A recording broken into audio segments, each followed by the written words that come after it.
In the city of Lost of Lands, where so many were slaves, there was a lady who was accused of being a witch and was to be hanged by the leaders of the church because she defied the church. As the rope began to tighten her neck, she uses a mind control compelling spell on the guard, which made him shoot the rope and kills his fellow guard. The servant of the church comes back and kills the guard and tell the other guards to find her. While on the search, the witch comes from behind and breaks one of the guard's neck, and she stabs another with his axe. It only remained two where she killed the last guard and hanged the servant of the church. As she left, the slave shouts, "The witch that would not hang." The witch, whose name was Grey Alice, was then visited by Jarais, captain of the Overwatch, and the queen. The queen then requests that Grey Alice grant her the wish of becoming a beast in exchange of a prize. The queen then gives her a bag of coin, and Grey Alice tells the queen she needs until the full moon to get the shapeshifter. The queen then asks her where she intends to get the power, where she told her she will be heading to the Lost Lands. Jarais later returns to meet Alice and gives her a times piece which has been in existence for generations. He then wishes Alice fails the queen wish. Although Alice tried to insist, but she tells him that she refuses no one and that he would grant his wish. Later that night, the queen meets with Boyce, who was a hunter. After having some time together, as he was leaving, he is approached by two guards who wanted to arrest him. But he spits out alcohol from his mouth to the fire that burns one of the guards and breaks the bottle of alcohol on the other one. As Boyce was sitting alone in a bar, Alice approached him telling him he was in search of a hunter. Boyce insisted he was there to play card and if she was interested in gambling. They both sets a bet which Alice later won, and Alice told him to talk. Boyce introduces himself and Alice then tells him that she needs a guide who would help her to the Lost Lands, but Boyce insisted he was expensive. Although Boyce warns her of the kind of journey she plans to embark on, but she agreed she must go. Boyce then asked her what exactly she was looking for, and she said a man who can turn into a beast, shapeshifter. She then promises Boyce that if he guides her, she would reward him with a timepiece that is after reaching their destination. Suddenly, the city church guards arrived and was about to shoot but missed, and Boyce then threw his snake on him. The church servant then arrived, but before them, it's already bitten three servant. It was about to bit her, but she then uses her knife to cut them. She then ordered the remaining guards to find Boyce and Alice. Meanwhile, Boyce and Alice was already leaving the city, riding on a horse. The leader of the church, patriarch, came out to explain to the people, saying that no one has the right to defy the church and that it's protect evil of the Lost Lands at bay. He then ordered that both the hunter and the witch should be brought, and he or she will be rewarded. The church servant later visits the patriarch, telling him of Alice and Boyce leaving the city. The patriarch then explains to her that the slaves and aloe of the people are beginning to lose respect for them, stating that she left her on the cross alive to humiliate them. A blind woman is then brought to the patriarch, confessing that the queen and Jarais went to visit the witch Alice. The patriarch then orders the servant to make sure Alice makes a full confession before she is hanged. Alice is later seen helping Boyce repair his gun, and Boyce tries to get a friendly snake but ends up with a bad one. While Alice is asleep, Boyce is about to kill a scorpion, but Alice misunderstands and tries to slit him until he kills it and sees what it is. It is now 5 days until the full moon, and they arrive at Boyce's old friend's home where Ross and her sister Mara stay. While Boyce and Alice are talking that night, Mara whispers to Boyce, and they later have a good time together. The next day, the queen is baffled at the patriarch for ordering his soldiers to go on a search without her consent. The patriarch also explains to the queen that there are rumors of her infidelity, but she claims they are all lies.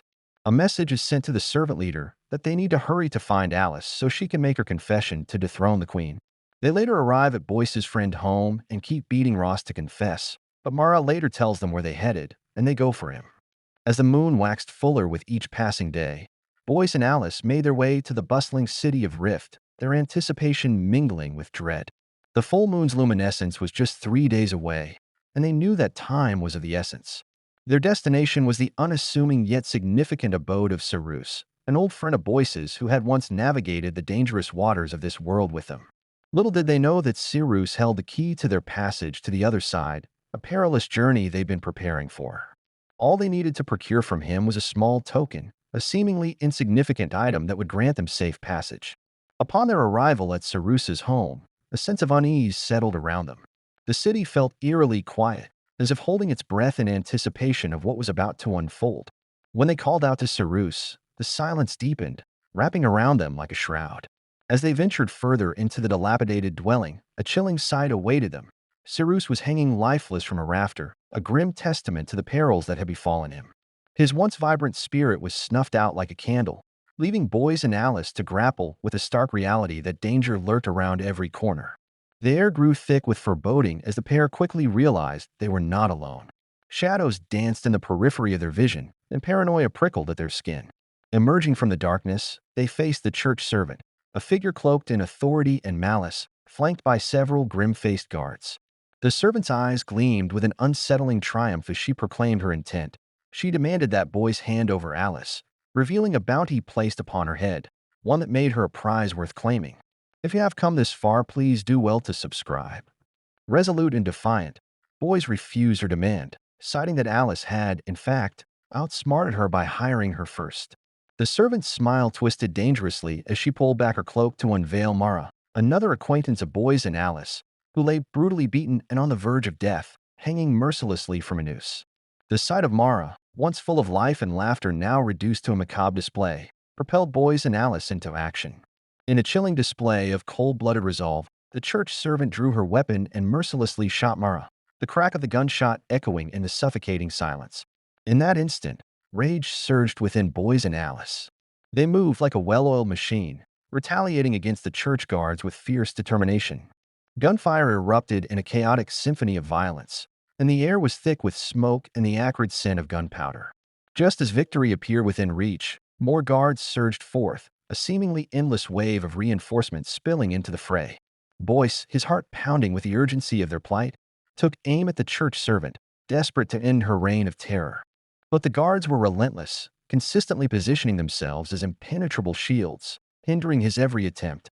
Realizing that the odds were stacked against them, and that they were cornered by adversaries who would not relent, Boyce and Alice had to make a difficult decision. With each passing second, the situation became more dire, forcing them to retreat into the shadows, their hearts racing with the knowledge that their fight for survival was far from over. As they fled, the weight of betrayal and the haunting vision of Mara lingered in their minds, fueling their resolve to find a way to reclaim their destiny once the moon reached its full splendor. But a cannon then fired at them, but didn't kill them. They got up immediately and got on the cable bus which was going to take them to the other side. The guards kept on attacking, and they were resistant, hoping to kill either of them. The leader's servant then ordered they cut the cable. The leader then shot at the cable herself, which made the bus lost its grip and was now at the brink of falling from a mountain. Alice was able to climb out quickly, waiting for Boyce to do so too, but he was then shot by the servant in the arm. As she was about to shoot the second time, Alice uses her mind-controlling spell again, which made her confused, and before she knew it, they were gone. 2 days till the full moon, the queen is told that she is pregnant. She started talking to the overlord, who was in a bad condition and couldn't do anything. She claims Boyce was the owner of the child, and she then uses a pillow to suffocate him to death. When Boyce and Alice reached the Shadow's Bane, they noticed they were being followed by the train, so instead of taking the train track, they took the pass where demons move at night. The moon was out, and Boyce and Alice had set up a perimeter where the demons are only scared of flames. The light was on all of a sudden, and demon skeletons began to arise. Boyce then lit around fire, which the demons were scared of, but the demons then brought big flatwood which would make them cross the fire. But Boyce kicked a tank of oil and shot at it, which blasted. They kept on till the boss demon jumped in their midst. The demon then held her neck and told her she shouldn't have come back, but Alice then used her mind control spell to order the other demons to leave Boyce. She then burnt the boss, and the other demons died too.